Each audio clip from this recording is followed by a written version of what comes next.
the man in the room, Dallas Cowboys Executive Vice President Stephen Jones. Good afternoon, sir. Good afternoon, guys. How you doing? We're doing Great. excellent. How about yourself? What is the level of, hopefully, positivity coming out of the first round last night? Well, we're really, fired up about our pick. Certainly he was a guy that we thought had a chance to be there, and one we put a lot of work into, had him in on the 30 visit, and, certainly, we thought he's a guy a lot of people want to categorize him as a, straight nose, but I do think he brings some disruptive pass rush ability to the table as well. And, obviously we think rare size, strength, and quickness for that. And, obviously what we've done best in the past is rush the passer and take the ball away. And this guy, Mozzie, certainly we believe, coupled with a guy like Hankins, can really put us in a situation to where we can put teams in, the second and long and third and longs, if you will, where we have done our best work in the past. So just felt like he was the best guy. We had a couple other guys we were debating there with similar type grades, but felt like he was the best guy for us. Stephen, I'm not going to use the word flex. Like, we talk about player flex all the time, but has it felt more like with Dan Quinn's defense, he's wanted to make it very adaptable and that guys can be anywhere on the field at any point? Yeah, I mean, obviously we've transformed since Dan's come in here, and certainly we, under Rod, we were, Rod was looking for, in some places different types of players, but I do think we've transformed, and he does like the versatility of having guys who can, swing from the nose tackle to the big end to the three technique. All those are, that versatility certainly helps. And, like I said, I think some people want to pigeonhole Mozzie as a strict, run stopper. And, I think he brings more to the table. We believe he brings more to the table than just run stopping, that he can be disruptive with his pass rush, and certainly add something, to that. And you want to have that multiplicity, if you will, to be able to, if they come out and they're passing on first down, that this guy does, is able to get an edge and be disruptive. I like the use of that word multiplicity there. Now, yeah, You're thinking about that Michael Keaton movie. It was a great movie. I was driving home last night, and as I was kind of listening to all of this come together, I heard Jerry say, Dan Quinn said Mozzie, Michael Parsons said Mozzie before the draft even started and everything. At what point in the draft, at what number do you think you started realizing that reality was about to happen? I just think, I don't think there were a ton of surprises in the draft last night. I mean, the guys who, for the most part, who went in the top 10 were guys we probably felt like would go in the top 10. And, there were a couple guys on our board that we felt had a chance to fall that probably wouldn't, and they didn't. And for the same reasons they got picked quite a bit earlier.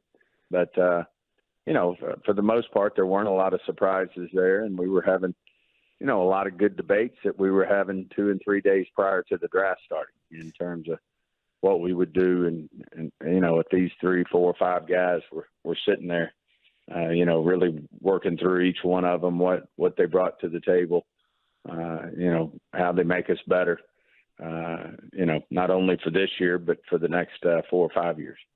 I have to admit, I myself was surprised at the slide of the tight ends. Was Dalton Kincaid, would he have been up for discussion at 26? And did y'all have any talks with teams about maybe bouncing up to 23 or 24? We really didn't ever have discussions because we did have 3 or 4 guys that, we wanted, to have discussions about. And so, if anything, there was a lot more intensity put into the thought of moving back. But, at the end of the day, we just, felt like Mozzie separated himself from the other 2 or 3 players we were having discussions about, and didn't want to take the chance of losing him. And as it turns out, there were, as you saw after we picked, there were 3, maybe 4 offensive linemen, I think, that were picked, to finish out the first round. So, I feel good about what we did, but if anything, we had more discussions about going back than we did moving up. Is there any truth to the rumor that one of those going back would have been Kansas City and they wanted to take your guy? You never know exactly what somebody wanted to take, but we did have, discussions with several teams about moving back, and, probably, that'd be up to Kansas City if they wanted to say if or did they have discussions. So we don't really like to get into who they were, but certainly we had options to go back. How quickly in the room do you guys have to do those discussions of, all right, hey, if we move back 5 spots, this is how many players, and this is what we think the teams are going to do? Like, how quickly do those discussions have to take place if you really are thinking about trading back? Well, a lot of times you're getting those ahead of time. We're getting them. And, if we were really dead set, had we part of our strategy been that we wanted to move up, and there was one guy in particular that if he fell to a certain level, we'd be wanting to move up. You're having those discussions before that team gets on the clock. And certainly we were getting calls from, 3 or 4 teams about moving up to our spot. And, some of them were, quickly no's because we knew we didn't want to move that far back. But some of them were intriguing because it didn't mean moving back too far back that you'd be out of your, 3 or 4 guys that you were really going to feel good about getting, with a first-round pick. Stephen, how difficult was it to keep Jerry from showing off the board last night during the presser conference? I think he's done the last of showing off the board. Okay. But anyway, I know he had fun with that last night. And no, as I said, I mean, this thing, if you feel comfortable about your board, then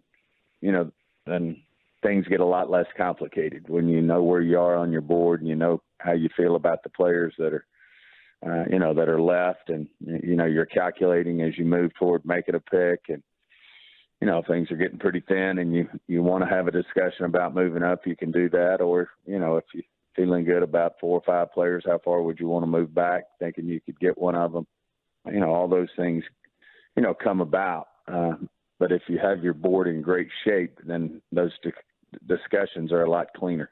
As we go into the second round tonight and beyond, do you have any first-round grades left on y'all's board? That is probably shouldn't get into that. Okay. All right. Then would there be an interest then in what was available? We were kind of surprised by some of the names that are going to be available tonight in the second, third, potentially third rounds. Yeah. Are you interested in moving up to try to go get those? Well, I think obviously the one everybody's focused on is the quarterback because it's a quarterback. Mm-hmm. So, those are, it's getting all sorts of attention. Certainly, your heart goes out for that guy sitting in the, in the green room there. But, no, he's a great football player. This won't define him, and I'm sure he'll go on to be a great player in this league.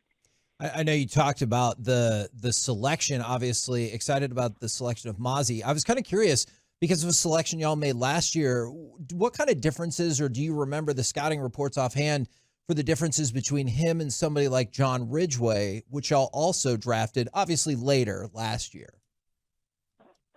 Yeah, I mean, it's just the definition of the round. I mean, obviously we drafted John later, and not to take anything away from John. John played well last year for the Commanders, and, we really liked him. We were trying to keep him around, and we were going to try to, like we do a lot of our players, move them.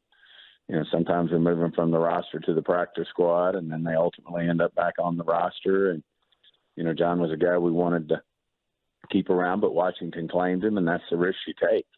And, but obviously a good player, but a guy we didn't have rated, near, anywhere in the same vicinity as Mozzie. So doesn't mean, just like Tom Brady, doesn't mean he's going to be a great football player because he was picked in the 5th round or the 6th round, or Brady's case, the 7th. It's just how we have them rated coming out. Obviously we have, Mozzie is a little, more athletic, more explosive type of player, but John, came in and played really well for us. And then, we were trying to, navigate some injuries on our roster and thought we could maybe get John through, and the Commanders claimed him, and they got a good player. Stephen, I'm kind of I'm very interested in the behind the scenes part of it, and we can see it on the War Room video, but we can't hear. And I was hoping maybe you could open the door a little bit for Mike McCarthy has an opportunity to put his stamp on this offense and say, I'm picking this player. Yet he cedes and says, let's get the defensive player for this defense. Kind of what is that discussion? And it seems like he kind of said, hey, look, I want our team to be better. It's not about me. Well, that's it. I mean, Mike, the head coach, needs all three phases to be great. And obviously, when you're the coordinator, you want as many pieces as you can have. But as he said, if we can get whoever we're playing and, second and third and long, that's going to play into the hands of the defense, getting me the ball back so I have more opportunities to, move the ball and score points. So, Mike, as the head coach, has to have a holistic view of it. And, not to say that our entire staff's unselfish. I mean, they want what's best for the football team. If your offense scores a lot of points, then it takes pressure off the defense to have to hold them to fear. I mean, all those things go hand in hand. Being a great team, you got to be great in all three phases. If special teams, makes big plays for you, turns the ball over, big returns, those type of things, that all goes into the, one holistic view of winning the football game, which is what everybody wants. The name of the game is win the game. Going into tonight, at least for now, picks number 58 and pick 90. I was curious how the NFL kind of draft trade value chart has evolved over the years. And do you feel like every team has the same basic chart now, or do some teams kind of have different values for different picks? Yeah, there's a couple of charts floating around. Not everybody's got the exact same one, but they're within the same area code. And, at the same time, a lot of this just depends on how much you want a player. I mean, teams overpay. We've overpaid. We've also been on the right end of the deal where, we've been overpaid for a pick and we're ready to move back, and someone really wants to move up and get a player, then someone might overpay you. But, at least it's a baseline. And, I'd say all 32 teams have some form of the baseline. And there's no question it makes it it probably expedites doing business in terms of what the expectations are when you're looking at a trade. Do you feel like going into the rest of the draft? I know we talked a lot over these last couple of weeks about tight end, for example, going into the draft. Do you look at the rest of the draft thinking we have to come away with any particular position, or do you feel comfortable that y'all can be best player available at each particular spot? Yeah, I still think you can be best player available as you move down the board. I will say this, best player, is within reason. I mean, if you're, one player is a 118, one player is a 120, which is the order of our grades. The nine grade is a player that doesn't fit our system or is off the board for other reasons, but has a first round talent. 119 is a first-round talent that's off our board for a reason, whether it be medical, whether it be off the field, whether it be scheme fit. That gives you a feel for that. But, there's not a big difference between a 118 and a 120, as you can imagine. I mean, it's just a fine line right there. So, if you're looking at a pot of players, then, yeah, you might say, okay, I've got three players between a 120 and a 124, and in that particular case, you may say, hey, we might need a tight end worse than we need a safety right now, so we'll go with the tight end. Last thing I was curious about to kind of wrap it up is, I know you'd mentioned Will Levis was kind of the story of the draft. Any chance you can tell us if y'all have a first-round grade on him? We won't. Like I said, that's just so unfair to these players to get into talking about grades and where people have them. So we probably won't go into that area. All right, blink twice then for us, Stephen, just like always. I know you can see me well. All right. Thanks, Stephen. Appreciate it very much, good sir. Thanks, guys.